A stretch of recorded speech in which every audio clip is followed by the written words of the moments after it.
144 కీర్తన మొదటి వచనం. Sam 144 verse 1 అందరం కలిసి చదువుకుందాం. నాకు ఆశ్రయ దుర్గమగు యెహోవా సన్నుతింపబడును గాక. ఆయన నా చేతులకు యుద్ధమును నా వేళ్లకు పోరాటమును నేర్పువాడై ఉన్నాడు. యుద్ధ రంగంలో పోరాడాలి అంటే ఆర్మీలో జాయిన్ అవ్వాలన్నా, నేవీలో జాయిన్ అవ్వాలన్నా చాలామంది హెజిటేట్ చేస్తారు. ఎందుకంటే ఫ్యామిలీ మెంబర్స్కి దూరంగా ఉండాలి. తర్వాత ప్రాణం, ఒకవేళ యుద్ధంలో ఏదైనా భయంకరమైన పరిస్థితి ఎదుర్కొంటే ఒకవేళ ప్రాణం పోతుందేమో, దేశం కోసం ప్రాణాలు అర్పించాల్సి వస్తుందేమో అని చాలామంది ఒకవేళ అటువంటి అవకాశం వచ్చినా వెళ్ళడానికి ఇష్టపడకపోవచ్చు. కానీ విశ్వాస జీవితంలో దేవుడు మనకు నేర్పిస్తాడంట. దేవుడు పాఠాలు నేర్పిస్తాడు. దేవుని వాక్యాలు మనం గమనించినట్లయితే దేవుడు మనకు ఆయన మీద ఆధారపడ్డ నేర్పిస్తాడు, ఆయన యందు విశ్వాసం ఉంచడం నేర్పిస్తాడు, నీతిని నేర్పిస్తాడు, ప్రేమను నేర్పిస్తాడు. సో క్రైస్తవ జీవితంలో అనేకమైన పాఠాలు మనకు నేర్పిస్తాడు అని ఇక్కడ ఈ వచనంలో 144 కీర్తన మొదటి వచనంలో యుద్ధం చేయడం నేర్పిస్తాడంట, పోరాటం చేయడం నేర్పిస్తాడంట. యుద్ధం చేయడం నాకు ఇష్టం లేదు ప్రభువా, lord I really don't like to fight. చూడండి, కొంతమందికి యుద్ధ వాతావరణం అంటేనే ఇష్టం ఉండదు. అంటే I'm not talking about war. ఒక ఆర్మీలో ఉండి, లేకపోతే ఒక దేశం ఇండియా పాకిస్తాన్ బార్డర్లో ఉండి పోరాటం అని చెప్పట్లేదు. కానీ ఒకవేళ ఇంట్లో ఒక చిన్న యుద్ధ వాతావరణం వచ్చింది అనుకోండి, భార్య భర్తలకు మధ్యలో ఒక చిన్న మాటల యుద్ధం, లేకపోతే బంధువులకు వీరికి మధ్యలో ఒక చిన్న మాటల యుద్ధం. కొన్నిసార్లు కొంతమంది పీస్ఫుల్ మెంటాలిటీ ఉండేవారికి అలా కూడా జరగకుండా ఉంటే బాగుండు కదా, అలాంటి కాన్ఫ్లిక్ట్స్ కూడా అవాయిడ్ చేస్తే బాగుండు అని అనిపిస్తూ ఉంటుంది. కానీ దేవుడు మనకు యుద్ధం చేయడం నేర్పిస్తాడు అనే మాట వాక్యంలో చదువుతున్నాం. పోరాటము నేర్పిస్తాడు. యుద్ధం చేయడం నేర్పించడం అంటే బూతులు తిట్టడం నేర్పిస్తాడనో, లేకపోతే ఇతరుల మీద కేకలు వేయడం నేర్పిస్తాడనో, ఇతరులకు అక్రమం, అన్యాయం, దౌర్జన్యం చేసి ఇతరుల మీద పెత్తనం చేయడం నేర్పిస్తాడనో కాదు. కానీ ఆధ్యాత్మిక జీవితంలో పోరాడడం దేవుడు మనకు నేర్పిస్తాడని ఈ వాక్యం ద్వారా మనం అర్థం చేసుకోవాలి. So whether you like it or not, నీకు ఇష్టమున్నా లేకపోయినా యేసుక్రీస్తు ప్రభు యొక్క బిడ్డగా నువ్వు అయిన తర్వాత కొన్ని యుద్ధాలు ఆధ్యాత్మిక జీవితంలో నీవు పోరాడాలి. ఒక మాటలో చెప్పాలంటే ఒక మ్యాండేటరీ సబ్జెక్ట్ అని మనం అనుకోవచ్చు. చూడండి, సిఏ చదివే వాళ్ళకి తెలుస్తుంది, వాళ్ళకి ఎన్ని సబ్జెక్ట్స్ ఉంటాయో వాటిలో ఒక్క సబ్జెక్ట్ ఫెయిల్ అయినా నెక్స్ట్ ఇయర్ మళ్ళీ మిగతా అన్ని సబ్జెక్ట్స్ వాళ్ళు రాయాల్సి ఉంటుంది. సో విశ్వాస జీవితంలో కొన్నిసార్లు కొన్ని మనం అవాయిడ్ చేసేద్దాం అనుకుంటాం, కొన్ని తప్పించేసుకుంటే బాగుండులే, కొన్ని సబ్ట్రాక్ట్ చేసేస్తే బాగుండు, కొన్ని స్కిప్ చేస్తే బాగుండు అని అనుకుంటాం. కానీ ఆధ్యాత్మిక జీవితంలో పోరాటం అనేది it is compulsory, it is mandatory. నువ్వు పోరాడాలి. దేంతో పోరాడాలంటే లోకంతో మనం పోరాడాలి, సాతానుతో మనం పోరాడాలి. కొన్నిసార్లు మన ప్రధాన శత్రువు ఎవరో కాదు, మనకి మనమే ప్రధాన శత్రువులు. అంటే ఆత్మకు శరీరము, శరీరం ఆత్మకు వ్యతిరేకంగా పనిచేస్తూ ఉంటాయి. కొన్నిసార్లు ఆత్మ అంటుంది మోకరించు, ప్రార్థన చేయి, దేవుని సన్నిధిలో విజ్ఞాపన చేయి, నిన్ను నీవు నలగొట్టుకొని. శరీరం అంటుంది ఇప్పుడు అంత ప్రార్థన అవసరమా, కాసేపు పడుకోలే, రిలాక్స్ అవ్వలే, ప్రార్థన సంగతి తర్వాత చూసుకోవచ్చని శరీరం అంటూ ఉంటుంది. కొన్నిసార్లు ఆత్మ అంటుంది నిన్ను నీవు తగ్గించుకో, పర్వాలేదు, ఒకవేళ ఇతరులు నిన్ను నిందించినా మౌనంగా ఉండు, సహించని. కానీ శరీరం అంటూ ఉంటుంది నువ్వెందుకు ఊరుకోవాలి, నీలో తప్పు లేదు కదా, నువ్వు కూడా వాదించు, నువ్వు కూడా తిట్టు, నువ్వు కూడా నీ పాయింట్ ప్రూవ్ చేసుకోవడానికి ప్రయత్నం చేయని. So there is always a war happening within us. మన లోపల కూడా ఒక రకమైన యుద్ధం జరుగుతూ ఉంటుంది. నువ్వు ఆత్మలో బలంగా ఉన్నప్పుడు నీ ఆత్మ మరి గెలుస్తూ ఉంటాడు.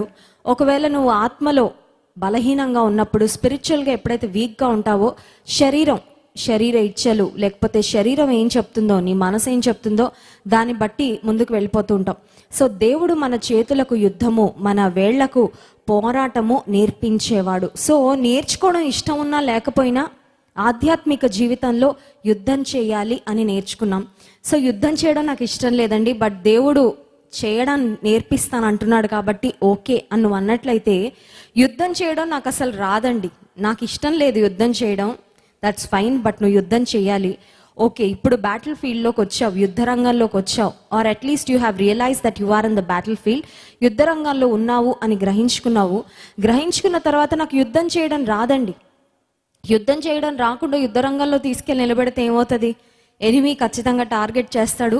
ఎనిమి టార్గెట్లో ఫస్ట్ అటాక్ మన మీద జరగగానే కొలాప్స్ అయిపోతాం అని అనుకోవచ్చు.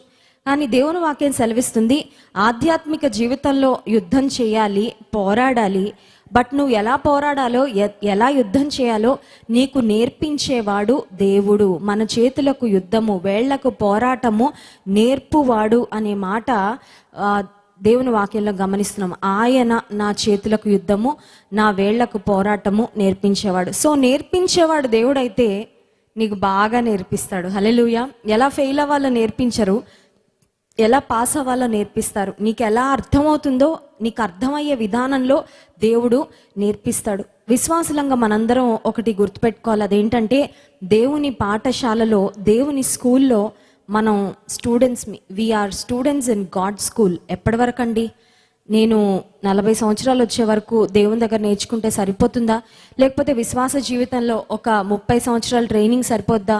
ఒక 10 years ట్రైనింగ్ సరిపోద్దా? అంటే లైఫ్ టైం, జీవితకాలం అంతా మనం ఒక స్టూడెంట్ లాగా దేవుని పాఠశాలలో ఆయన నేర్పించే పాఠాలు నేర్చుకుంటూ ఉండాలి. కొన్నిసార్లు నేర్చుకున్న పాఠాలు మర్చిపోతే వీ హ్యావ్ టు రీలర్న్. నేర్చుకున్నవే మళ్ళీ నేర్పిస్తూ ఉంటాడు దేవుడు. కొన్నిసార్లు నేర్చుకున్న మర్చిపోతాం, కొన్నిసార్లు నేర్చుకున్న పాటించాం. And then we make mistakes, we trip, we fall. అడుగులు తడబడతాయి, అప్పుడప్పుడు పడిపోతుంటాం. మళ్ళీ నిలబెడతాడు దేవుడు, మళ్ళీ నేర్పిస్తాడు. మళ్ళీ నేర్చుకున్న పాఠాలు మన జీవితంలో అప్లై చేస్తూ ముందుకు వెళ్ళడానికి దేవుడు సహాయం చేస్తూ ఉంటారు. సో విశ్వాస జీవితంలో యుద్ధము చేయాలి. విశ్వాస జీవితము ఒక యుద్ధరంగం లాంటిది. ఎవరితో యుద్ధం చేస్తున్నామంటే లోకంతో యుద్ధం చేస్తున్నాం, సాతానుతో యుద్ధం చేస్తున్నాం. కొన్నిసార్లు మన స్వంత శరీరముతో, శరీరేచ్ఛలతో మనం యుద్ధం చేయాల్సి వస్తూ ఉంటుంది. అయితే యుద్ధం చేయడం నాకు ఎవరు నేర్పిస్తారు అని ఆలోచన చేస్తే దేవుడు మన ట్రైనర్. హల్లెలూయా. దేవుడు నేర్పిస్తాడండి. And remember that God is a very patient trainer. ఆయన చాలా ఓర్పుగా నేర్పిస్తాడు. కొన్నిసార్లు పిల్లలకి పాఠాలు చెప్పేటప్పుడు వాళ్ళు క్విక్గా నేర్చుకోకపోతే, క్విక్గా గ్రాస్ప్ చేయకపోతే, కాన్సన్ట్రేట్ చేయకపోతే టీచర్ పేషెన్స్ లూజ్ అయిపోతూ ఉంటారు. ఇంకెన్నిసార్లు నేర్పించాలి? ఈ మొద్దుబుర్రకు ఎప్పుడు అర్థమవుతుంది, ఎలా చెప్తే అర్థమవుతుంది అని ఒకవేళ ఈ లోక సంబంధమైన టీచర్స్, ఒకవేళ స్కూల్స్లో ఉన్న, కాలేజెస్లో ఉన్న లెక్చరర్స్, ఫ్యాకల్టీ ఇంపేషెంట్గా ఫీల్ అవుతారేమో. కానీ దేవుడు పాఠాలు ఎంత బాగా నేర్పిస్తాడంటే ఒక్కొక్కరికి తగినట్లుగా, మనకి ఎలా నేర్పిస్తే మనం నేర్చుకుంటామో, మనకి ఎలా నేర్పిస్తే అర్థమవుతుందో, మనం ఎలా నేర్పిస్తే బాగా మనం యుద్ధంలో పోరాడగలమో దానికి తగినట్లుగా దేవుడు మనకు నేర్పిస్తాడు. సరే, విశ్వాస జీవితం యుద్ధరంగంలో ఉన్నాము. దేవుడు యుద్ధం చేయడం నేర్పించాడు. ఎంత నేర్పించినా అక్కడ మళ్ళీ పర్ఫామ్ చేయాల్సింది మనమే కదా. దేవుడు వచ్చి అఫ్ కోర్స్ కొన్నిసార్లు మన పక్షంగా దేవుడు యుద్ధం చేస్తాడు. యెహోవా కలుగచేయు రక్షణను ఊరక నిలిచుండి చూడుడి అనే మాట వాక్యంలో ఉంది. సో కొన్నిసార్లు all we have to do is just trust in him and rest on him. కొన్నిసార్లు విశ్వాస జీవితంలో కేవలం దేవుని మీద నమ్మకం ఉంచి మౌనంగా ఉండాలంతే. నిలబడి చూడాలి విశ్వాసంతో. దేవుడు నా జీవితంలో ఎదురవుతున్న ఈ పోరాటాన్ని ఎలా పోరాడతాడో, దేవుడు ఎలా కార్యం చేస్తారో అని ఊరక నిలుచుండి విశ్వాసంతో కనిపెట్టాలి కొన్నిసార్లు. బట్ అన్నిసార్లు ఊరక నిలుచుండి చూస్తానంటే కుదరదు. అర్థమవుతుందండి? అన్నిసార్లు ఊరక నిలుచుండి చూస్తే కుదరదు. కొన్నిసార్లు నువ్వు చేయాల్సినవి నువ్వు చేయాలి, నువ్వు పోరాడవలసినవి నువ్వు పోరాడాలి, నీవు వేయవలసిన అడుగులు నువ్వు వేయాలి, కొన్ని విషయాల నుండి నువ్వు పారిపోవాలి. సో అటువంటి సమయంలో మరి నాకు సామర్థ్యం ఎక్కడి నుండి వస్తుందండి? ట్రైనింగ్ అయితే బాగా జరిగింది, బ్రెయిన్లో హెడ్ నాలెడ్జ్ అయితే చాలా ఉంది, చాలా నేర్చుకున్నాను, చాలా ప్రసంగాలు విన్నాను. బట్ జీవితంలో ఒక పరిస్థితి వచ్చేసరికి, ఒక క్రైసిస్ వచ్చేసరికి, ఒక డిఫికల్ట్ టైం వచ్చేసరికి, ఒక టఫ్ సిచ్యువేషన్ ఫేస్ చేయాల్సిన పరిస్థితి వచ్చేసరికి నేను చేయగలనో లేనో, నేను హ్యాండిల్ చేయగలనో లేదో, నాకు శక్తి సరిపోతుందో లేదో, నేను సమయానుకూలంగా అడుగులు వేయగలనో లేదో అని భయం వేస్తుందండి నాకు అని ఒకవేళ అనుమానం మీకు వస్తున్నట్లయితే దానికి కూడా 2 కొరింథీ పత్రిక 3వ అధ్యాయము 5వ వచనంలో ఒక చక్కని వాగ్దానం ఉంది చూడండి. 2 Corinthians chapter 3 verse 5. 2 కొరింథీ పత్రిక 3వ అధ్యాయము 5వ వచనం. మా వలన ఏదైనా అయినట్లుగా ఆలోచించుటకు మా అంతట మేమే సమర్థులమని కాదు, మా సామర్థ్యము దేవుని వలననే కలిగి ఉన్నది. Not that we are competent in ourselves but our competence comes from God. మా సామర్థ్యము దేవుని వలననే కలిగి ఉన్నది అనే మాట.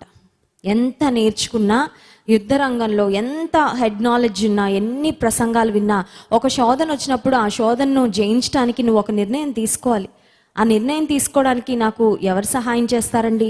నాకు సామర్థ్యం ఎక్కడి నుండి వస్తుంది? ఒక క్లిష్ట పరిస్థితిని ఎదుర్కొంటున్నాను, ఒక గడ్డు సమస్యను ఎదుర్కొంటున్నాను, ఈ సమస్యను ఎదుర్కోవడానికి నాకు శక్తి లేదు, నాకు బలం లేదు, మానసికంగా నాకు అంత ధైర్యం లేదు అన్న స్థితిలో మీరు ఉన్నట్లయితే దేవుని వాక్యం సెలవిస్తుంది, మనకు సామర్థ్యము కలుగచేసేవాడు దేవుడే. He makes us competent enough to handle the circumstances. మన జీవితంలో మనం ఎదుర్కొనే పరిస్థితులను సమర్థవంతంగా మరి ఎదిరించడానికి, సమర్థవంతంగా మన బాధ్యతలు నిర్వహించడానికి, మన జీవితంలో మనకు ఎదురయ్యే పోరాటాలను సమర్థవంతంగా పోరాడడానికి మనకు సామర్థ్యమును దేవుడు కలుగచేస్తాడు అనే మాట మనం గుర్తించాలి.